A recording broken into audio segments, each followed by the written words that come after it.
Avant de plonger dans cette histoire incroyable, pensez à vous abonner à la chaîne et à activer la cloche. Ici, chaque récit a quelque chose à dire, et vous ne voudrez pas en manquer un seul. La pluie tombait sans relâche sur la ville, transformant les trottoirs en miroirs gris où se reflétaient les néons tremblants des magasins encore ouverts. Maria avançait péniblement, son bébé contre sa poitrine, enveloppé dans une couverture usée. Chaque pas semblait peser une tonne. Liam avait pleuré toute la nuit précédente, affamé, et elle n'avait plus rien, plus une goutte de lait, plus un billet, plus d'espoir. Son petit appartement au 4e étage était devenu un champ de bataille, des factures empilées, un frigo vide, et une mère qui se battait seule depuis que le père de l'enfant avait disparu sans explication. Maria n'avait que 23 ans, mais ses yeux en portaient 10 de plus. Pourtant, malgré la fatigue et la peur, elle ne renonçait jamais. Pas pour elle. Pour lui. Ce soir-là, quand elle avait entendu le ventre de Liam gargouiller et ses pleurs se transformer en sanglots de douleur, elle avait compris qu'elle n'avait plus le choix. Elle avait ouvert une petite boîte en velours, cachée tout au fond d'un tiroir. À l'intérieur brillait la seule chose véritablement précieuse qu'elle possédait, la bague de sa mère, un héritage transmis de génération en génération. Une bague qu'elle avait promis de garder, quoi qu'il arrive. Ses mains tremblaient quand elle l'avait prise. Vendre cette bague, c'était comme couper un dernier lien avec la femme qu'il avait aimée plus que tout au monde. Mais qu'était une promesse face à la fin de son enfant? Alors elle s'était lancée sous la pluie, la bague dans une poche, répétant pour se convaincre. Ce n'est qu'un objet, ce n'est qu'un objet. Lorsqu'elle arriva devant la bijouterie de la Croix, toutes les lumières semblaient briller plus fort que d'habitude. C'était un établissement prestigieux, connu pour acheter des pièces rares. Maria hésita longuement devant la vitrine. Son reflet la montrait trempée, fatiguée, presque étrangère à elle-même. Que ferait une femme comme elle dans un endroit pareil? On la prendrait pour une voleuse, pire, pour une mendiante. Mais le cri soudain de Liam la força à respirer profondément et à pousser la porte. Le tintement du carillon résonna dans le silence luxueux de la boutique.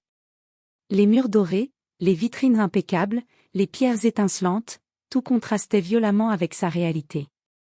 Derrière le comptoir se tenait un homme d'une 50aine d'années, élégant, le regard sérieux et pénétrant, Monsieur Delacroix, maître joaillier depuis 3 décennies. Il leva les yeux.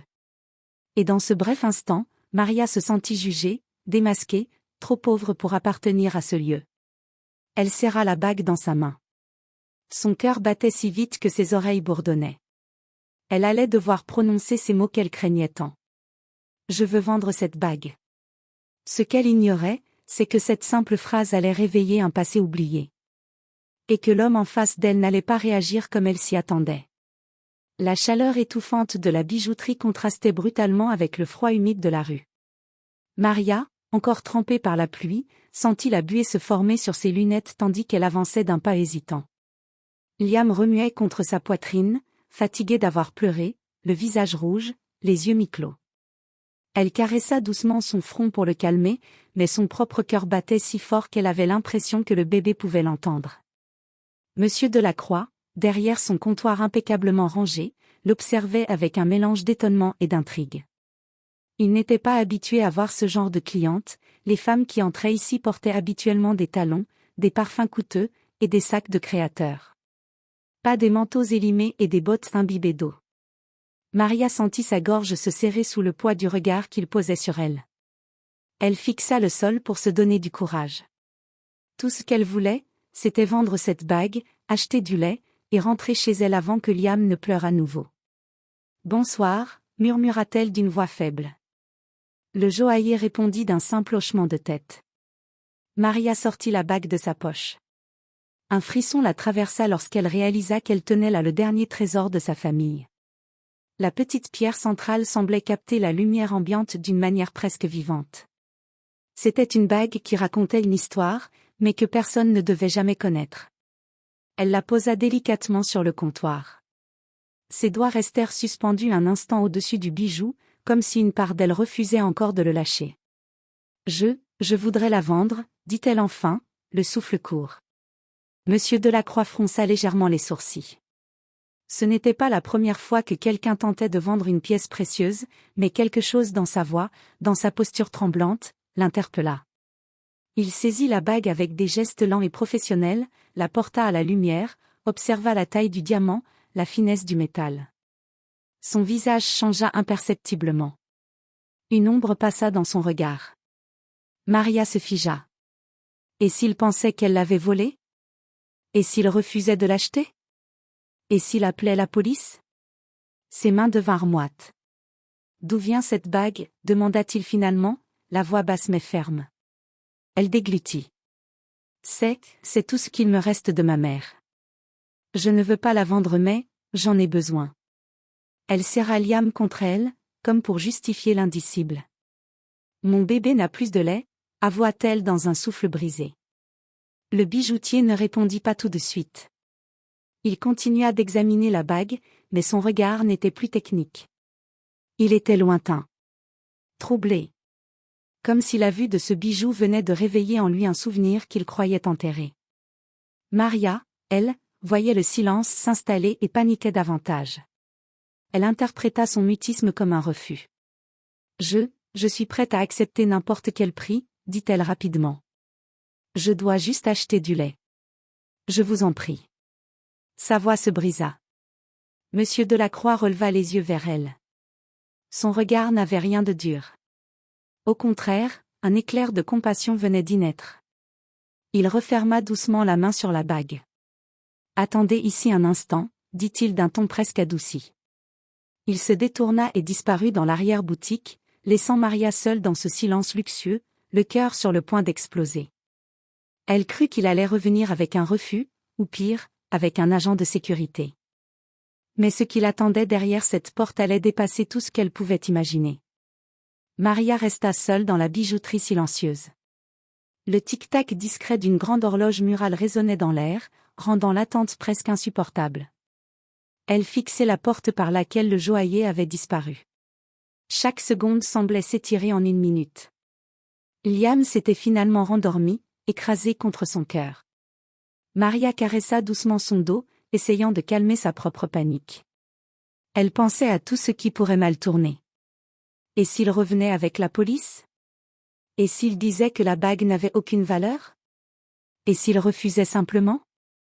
Mais derrière toutes ces craintes, une autre pensée la terrifiait davantage.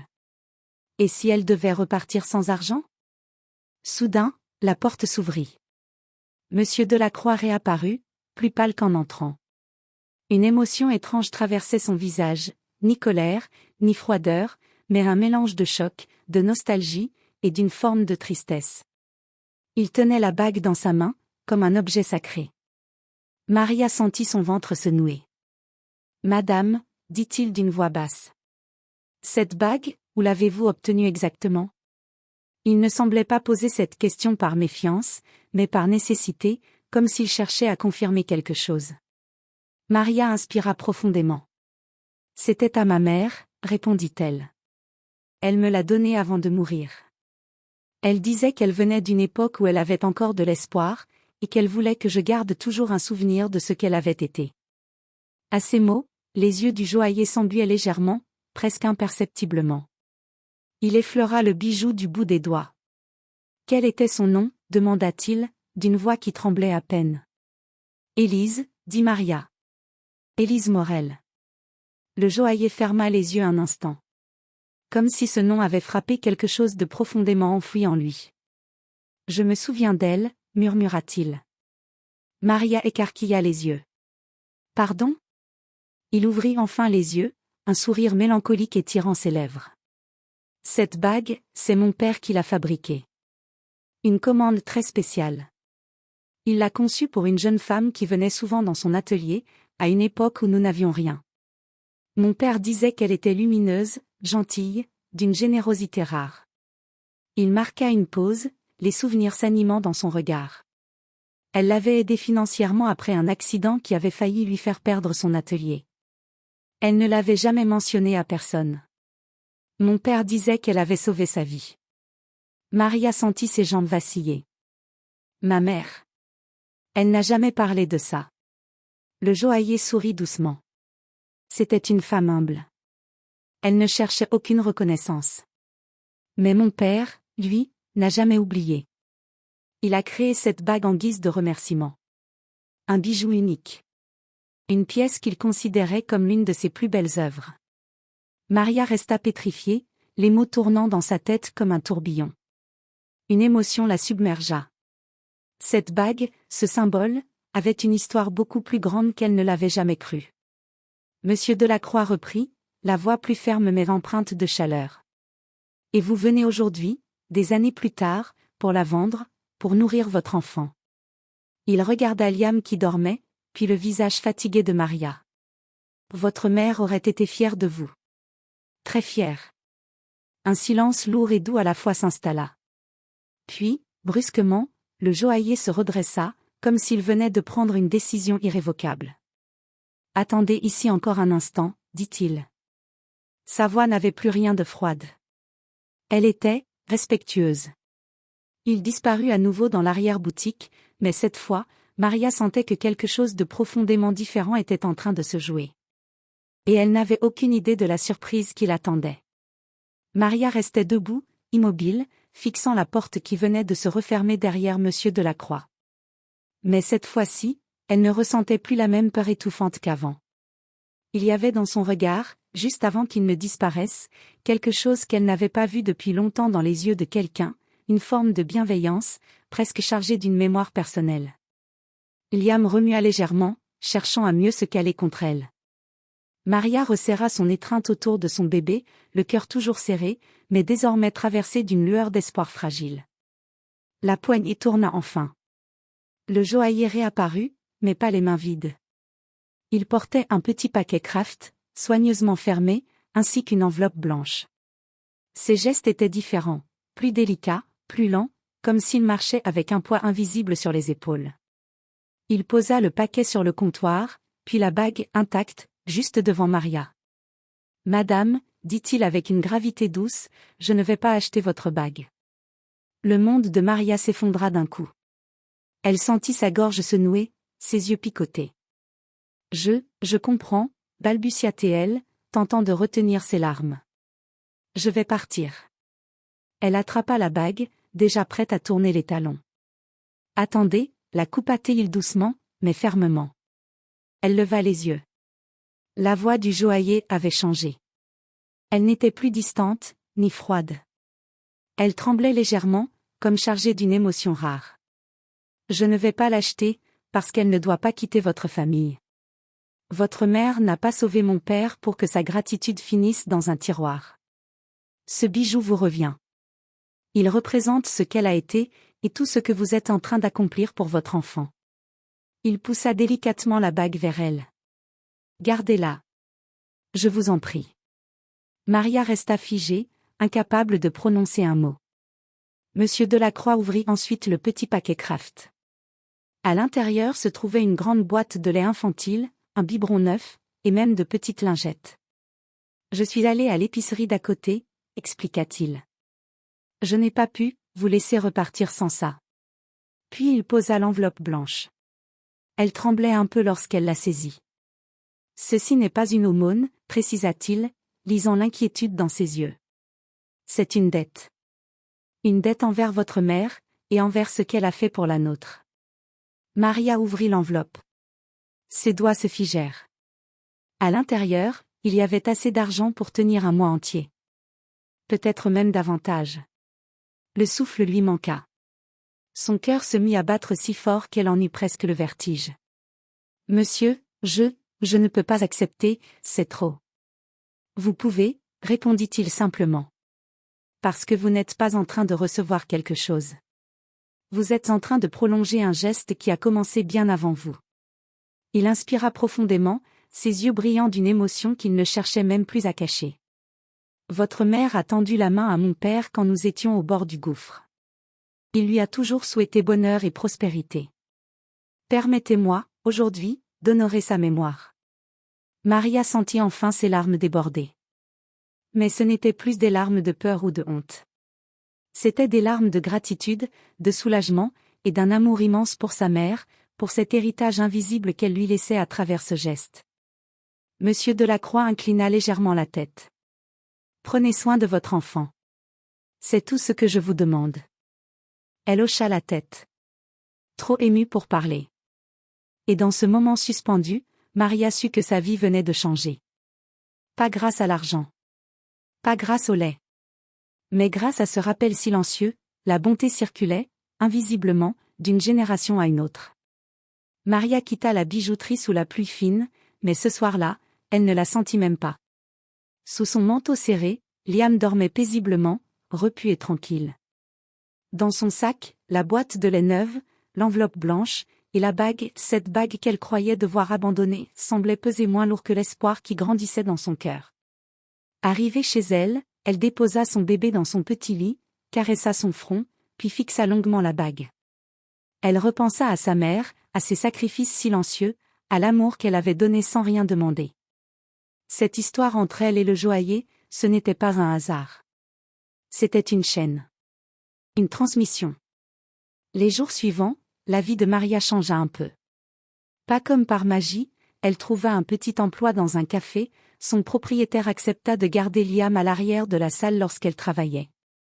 Elle économisait chaque centime de l'enveloppe, refusant d'en gaspiller un seul. Elle n'était plus une mère écrasée par la peur.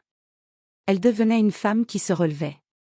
3 semaines plus tard, lorsque son premier salaire tomba, Maria prit une décision. Elle remit Liam dans son porte-bébé, prit un petit sac et sortit. La pluie avait cessé, laissant derrière elle un ciel clair. Elle marcha jusqu'à la bijouterie de la Croix.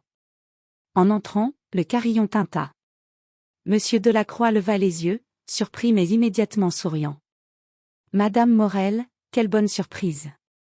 Maria s'approcha du comptoir. Ses mains tremblaient un peu, comme la première fois. Mais ses yeux, eux, étaient différents, plus sûrs, plus lumineux. Elle posa sur le comptoir un petit paquet en papier.